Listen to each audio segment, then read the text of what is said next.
প্রিয় দর্শক, এই সেই গাড়ি যে গাড়ি চালিয়েছেন বাংলাদেশের প্রধানমন্ত্রী জনাব তারেক রহমান। আর এই গাড়িটি তৈরি করেছে একজন কলেজ ছাত্র। প্রিয় দর্শক, কিভাবে এই গাড়িটি তৈরি করেছে, এই গাড়িটি তৈরি করতে কত টাকা খরচ হয়েছে এবং এই গাড়িটিতে কি কি রয়েছে সবকিছুই থাকছে আজকের এই সম্পূর্ণ ভিডিওতে। আশা করব সম্পূর্ণ ভিডিও জুড়ে আমাদের সঙ্গেই থাকবেন। এটা বানাইতে 1,20,000 টাকার মতো খরচ হয়েছে। তবে নেক্সট যেগুলো বানাবো সেগুলো খরচ কম হবে, কারণ এখানে অনেক বেশি খরচ হয়েছে। ওইগুলো ওই সেম ভুলগুলো হবে না, দাম কমে যাবে। আর হইতেছে এটা হইতেছে আপনার পার্সোনাল যদি এরিয়া থাকে, সেফ এরিয়া যেখানে আপনাকে কেউ ডিস্টার্ব করবে না, সেই সব রাস্তায় চালাতে পারবেন। আর বিআরটিএ থেকে যদি পারমিশন দেয় তখন আপনি এগুলো রাস্তায় চালাতে পারবেন। আপনি কি করেন আর আপনার নামটা একটু বলবেন? আমার অনেকগুলো পরিচয়। আমি স্টুডেন্ট, আমার নাম রিজওয়ান রাশিদ রিয়ন। আমার কোনো পেজ নাই, একটা অ্যাকাউন্ট আছে।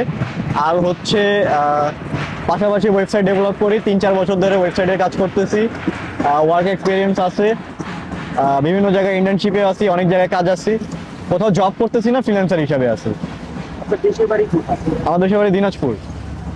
ঢাকায় কত বছর ধরে আছেন? আমি জন্ম থেকে ঢাকায়। এখন একটু চালায় দেন। একটু চালাক। মানে এটা কিভাবে চালানো একটু বলে দেন।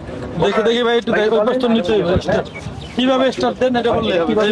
বলেন যেটা এইভাবে স্টার্ট দেই। এটা স্টার্ট দেওয়া হচ্ছে যেমন নর্মাল জেনারেটর ইঞ্জিন যেমন টান দিয়ে স্টার্ট দিতে হয়, আপনি স্টার্ট দেওয়া লাগে। ডিফারেন্স কিছু নাই।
ধন্যবাদ ভাইয়া আপনাকে, ধন্যবাদ।